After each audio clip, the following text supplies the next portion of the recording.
నామం ఎంత బలమైందో తెలుసా యేసుప్రభు నామం ఎంత ఘనమైందో. బైబిల్లో ఎన్ని అద్భుతాలు.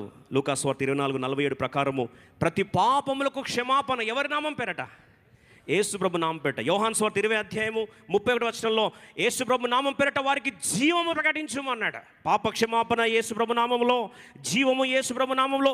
మార్కు సువార్త 9:41, మార్క్ 9:41 ఒక గిన్నెడు చన్నీళ్ళు. బాగా వినండి, నువ్వు దేవుని నామం పేరట చేసే పెద్ద పెద్ద పరిచర్య కూడా అవసరంలే. మీరు క్రీస్తు వారిని నా పేరట మీకు గిన్నెడు నీళ్ళు, ఎంత నీళ్ళు? గిన్నెడు నీళ్లు త్రాగనిచ్చువాడు తనకు రావాల్సిన ఫలము పోగొట్టుకొనడని మీతో నిశ్చయముగా. యేసుప్రభు నామం పేరట గిన్నెడు చన్నీళ్ళు ఇస్తే కూడా దాన్ని ఫలము పోగొట్టుకోడంట. అందుకొరకు ఈ చిన్నవారిలో మత్తయి సువార్త 18:3 ఈ చిన్నవాడిని మీరు చేర్చుకుంటే ఎవరిని చేర్చుకున్నట్టు? నన్ను ఎందుకంటే మీరు చేర్చుకున్నది ఎవరి నామం పేరట?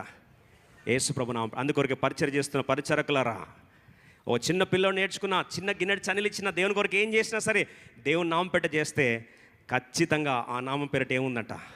ప్రతిఫలము, ఆశీర్వాదము, అధికారం ఉంది. అందుకొరకు యోహాను సువార్త 14:13-14 ప్రభు అంటాడు, నా పేరట మీరు తండ్రిని ఏది అడిగినా సరే తండ్రి మీకు ఏం చేస్తాడు? దయచేస్తాడు. ఇప్పుడు ఎలా ప్రార్థన చేయాలి? ఎలా ప్రార్థన చేయాలండి?